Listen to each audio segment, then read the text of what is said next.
3-time Super Bowl champ, 5-time Pro Bowler, a member of the Cowboys Ring of Honor.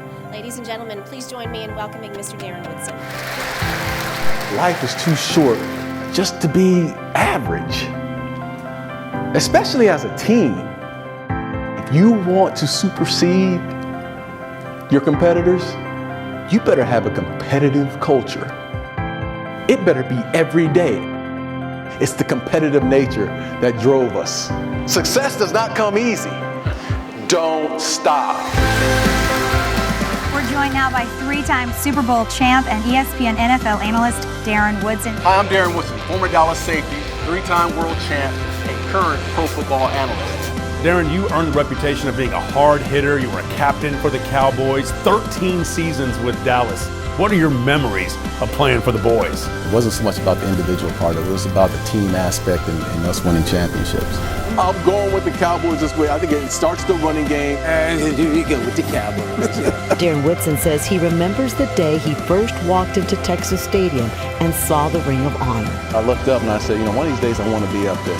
Today's honoree, number 28, Darren Woodson! You're going to be surrounded by those who sharpen you, who push you to the limit, who make you become a better football player and a better person on and off the field.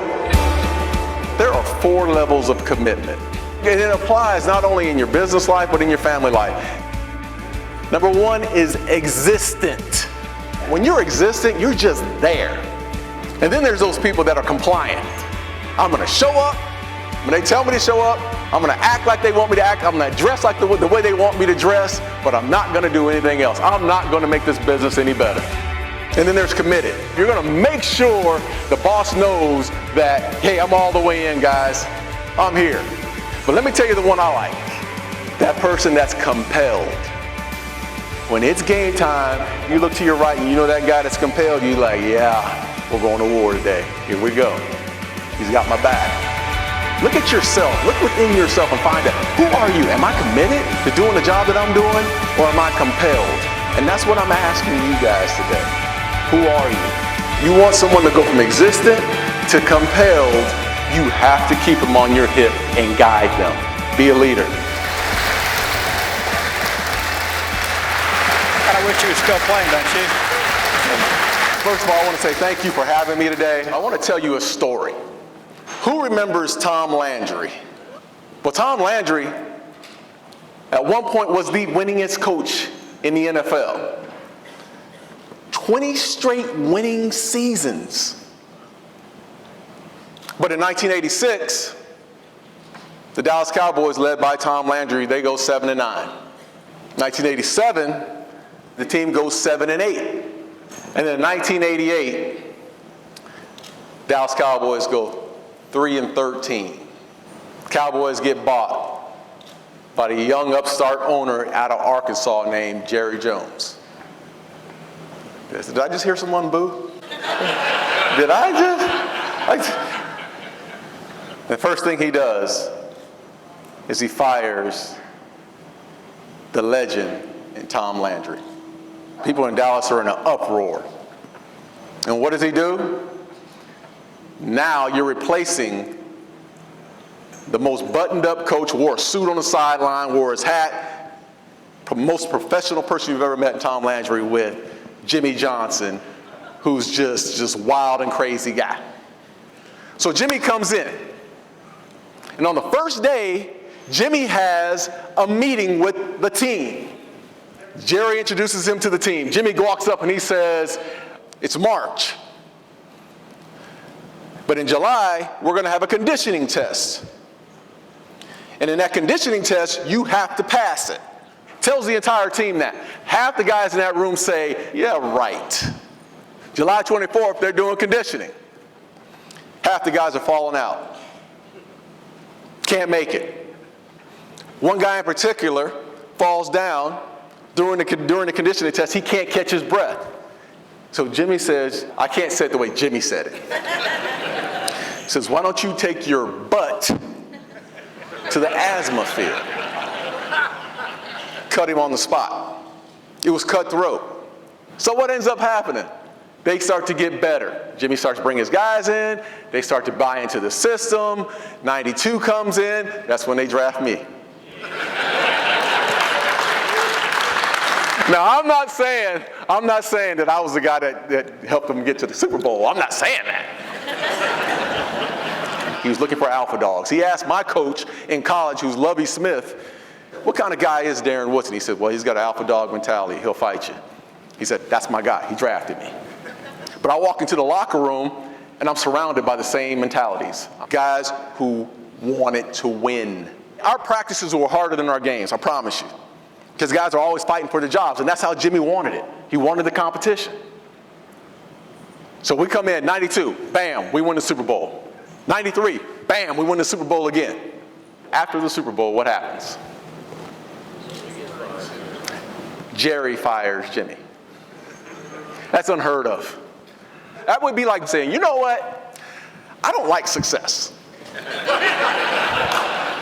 Us winning Super Bowls is not enough. You're fired. It doesn't happen that way. And I tell this story because this is the problem. When Jimmy came in, they didn't accept the change. Flat out didn't accept it. When he got his own people in, they bought into what he was trying to do. And when they bought in, they would run through that wall. I was one of them because the man knew how to lead men. He pushed the right buttons. But then when we lost Jimmy, everything went south. So what did Jimmy teach me?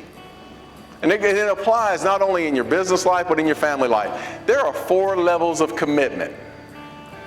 Number 1 is existent. The boss has to tell you to do everything. Hey, clean your desk up. Hey, get that done. Do this, do that. When you're existent, you're just there. Happy to have a job. And I'll give you an example. I won't mention his name, Dwayne Goodrich, but I'm not going to mention his name. We're in St. Louis. And Dwayne Goodrich was our 5th corner. Well, our number 1 corner goes down. And Dwayne Goodrich is the next guy in line. I look him right in the eyes, and he does not want to get on the field. Dwayne was content on the fact that he got drafted by the Dallas Cowboys in the 2nd round. After that, it was over with. He had the status that he wanted. But he was existent. And then there's those people that are compliant. I'm going to show up. When they tell me to show up, I'm going to act like they want me to act. I'm going to dress like the way they want me to dress, but I'm not going to do anything else. I'm not going to make this business any better. I'm just going to be compliant. Compliant is flat out mediocrity. Think about that in your heart. Am I just compliant? Am I existent or am I compliant? Where am I right now? And then there's committed. Write it down. It's number 3. You're going to show up on time. You're going to make sure the boss knows that, hey, I'm all the way in, guys. I'm here. But then when you leave, when that committed person leaves the business and goes home, he thinks about home. But let me tell you the one I like. That person that's compelled. I was raised by my mother. I didn't have a father figure in my life. But there was no one coming into to Henson Projects to talk about, what it takes to be compelled for greatness. Lovie Smith is my position coach at Arizona State 20-some years ago. He was that father figure in my life, and he totally changed my mindset. Look at yourself. Look within yourself and find out, who are you? Am I committed to doing the job that I'm doing, or am I compelled? And that's what I'm asking you guys today. Who are you?